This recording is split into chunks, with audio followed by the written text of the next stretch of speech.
Hola, buenas tardes. Mi nombre es Cristina Yar García Sandoval con el número de matrícula AL059970 y estoy cursando la licenciatura de Recursos Humanos en Guadalajara, Jalisco. Y hoy voy a presentar mi proyecto integrador, el cual se trata de responder una serie de preguntas. La primera pregunta es, define con tus propias palabras el concepto de entrevista. Una entrevista es una serie de preguntas que se realiza con algún fin. Es un encuentro entre dos o más personas y con esta se busca obtener alguna información, ya sea para obtener un trabajo, para opinar sobre un servicio o para un registro médico, etc. La siguiente pregunta es, ¿cuáles son los tipos de entrevista que se tienen? Son 4 tipos. Uno es la entrevista diagnóstica, la entrevista de investigación, la entrevista de orientación y la entrevista laboral. La siguiente pregunta es, de los tipos de entrevista que mencionaste en la pregunta anterior, ¿cuál crees que se utiliza más en las empresas y por qué? Para mí la entrevista de trabajo es lo que se utiliza más, ya que es más común realizarlas, ya que son prácticamente obligatorias a la hora de contratar personal. La siguiente pregunta es, menciona las técnicas para las entrevistas, así como un ejemplo de cada una de ellas.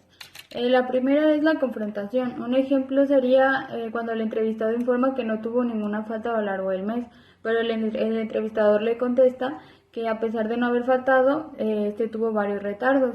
La siguiente sería el eco. Un ejemplo es si el entrevistado dice, me gustaría comenzar a estudiar una especialización para poder desarrollarme en la empresa, y el entrevistador contesta una especialización repitiendo a lo que el entrevistado dijo. Y el entrevistado responde, sí, en calidad para mejorar mis conocimientos en el tema. La siguiente es espejar. Un ejemplo es si el entrevistador nota al entrevistado inquieto y le pregunta si tiene algún problema mientras el entrevistador imita los movimientos de sus manos y de sus piernas. La siguiente es focalizar. Un ejemplo sería si el entrevistado comienza a hablar sobre cosas más personales o trata de hacer bromas. El entrevistador debería decirle, veo que tienes varias cosas personales por contar, pero me gustaría por el momento mantenernos en el tema de la entrevista. La siguiente sería parafrasear. Un ejemplo sería, entrevistado, no se ha logrado la producción esperada porque en el área de maquinado hacen falta empleados para producir más. Y el entrevistador resume diciendo, no hay producción por falta de personal. La siguiente es reformulación. Un ejemplo sería si el entrevistador no comprende bien lo que dijo el entrevistado y le comenta, ¿podrías explicarme mejor lo que acabas de decir? La siguiente es resonar. Un ejemplo sería el entrevistado, me gustaría que en la empresa me dieran más responsabilidades, y el entrevistador le pregunta, ¿más responsabilidades? Para que el entrevistado se sienta más seguro de continuar con la plática. La siguiente es sintetizar.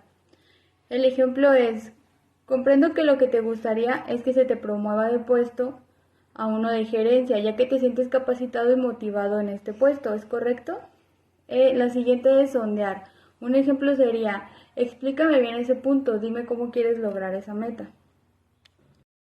Y finalmente la normalización. Un ejemplo sería el entrevistado, me siento muy estresado por la carga de trabajo que tengo. A veces los subordinados no escuchan las órdenes que se les dan y todo el trabajo se atrasa. El entrevistador le responde, es común que sientas estrés, es mejor que busquemos una solución para que los subordinados sean más responsables y obedientes a tus órdenes. ¿Se te ocurre alguna idea? La siguiente pregunta es, ¿crees que es importante realizar la entrevista de desempeño y por qué? Sí, es muy importante, ya que con esta entrevista se logra conocer el porqué de los resultados del empleado, cómo se siente, cuáles son sus metas, y se puede saber cómo ayudarlo a mejorar en la empresa y aplicar una retroalimentación de su trabajo. Y la última pregunta es, describe los tipos de remuneración y menciona un ejemplo de cada uno. La remuneración económica directa, un ejemplo de remuneración directa es el bono de puntualidad. Y la remuneración económica indirecta se podría decir que es cuando la empresa realiza un bono al empleado que mejor se desarrolló durante el mes. Y este fue mi proyecto integrador, muchas gracias.